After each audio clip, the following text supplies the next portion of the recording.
Yeah, they're dead. They're all messed up.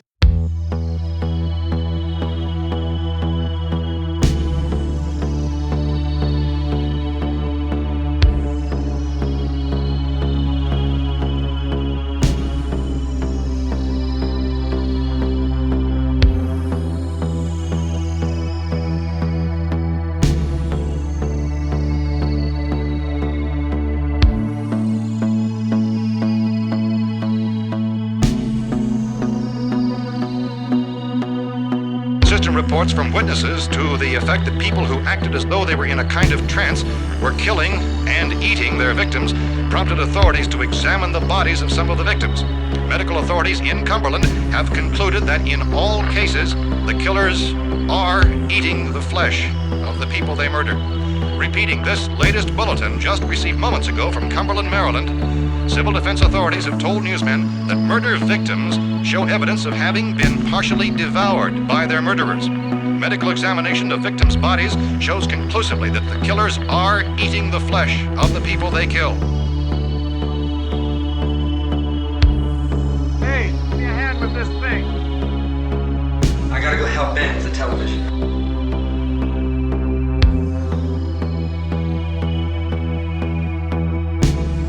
I have drag a couple of those chairs together.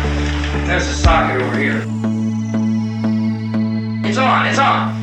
There's no sound. Play with the rabbit ears. Reports, incredible as they seem, are not the results of mass hysteria. Mass hysteria. What do they think? We're imagining all this? Shut up! In all parts of the country. The wave of murder which is sweeping the eastern third of the nation is being committed by creatures who feast upon the flesh of their victims. First eyewitness accounts of this grisly development came from people who were understandably frightened and almost incoherent. Officials and newsmen at first discounted those eyewitness descriptions as being beyond belief.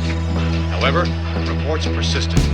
Medical examinations of some of the victims bore out the fact that they had been partially devoured. I think we have some late word on just arriving, and I'll interrupt to bring this to you.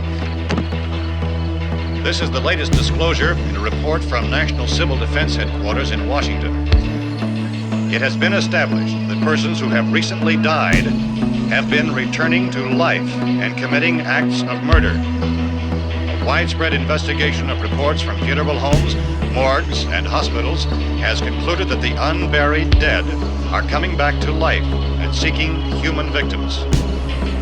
It's hard for us here to believe what we're reporting to you, but it does seem to be a fact. When this emergency first began, radio and television was advising people to stay inside, behind locked doors for safety. Well, that situation has now changed.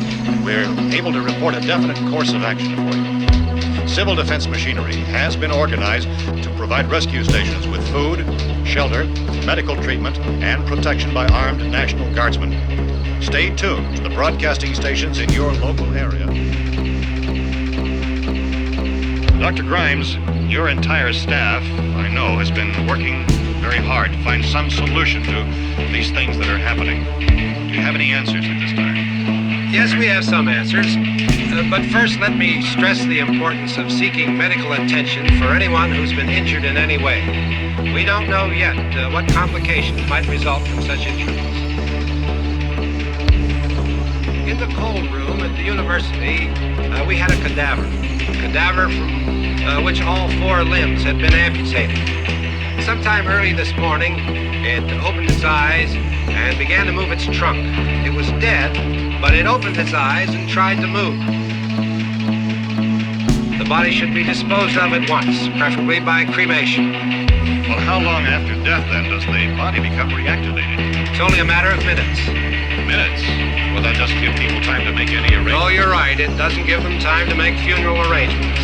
The bodies must be carried to the street and burned. They must be burned immediately. Soak them with gasoline and burn them. The bereaved will have to forego the dubious comforts that a funeral service will give. They're just dead flesh and dangerous.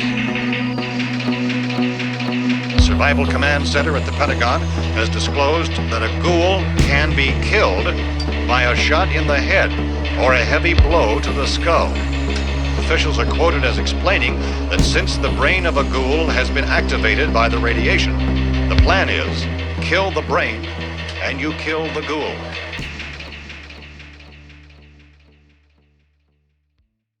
Good shot. Okay, he's dead. Let's go get him. That's another one for the fire.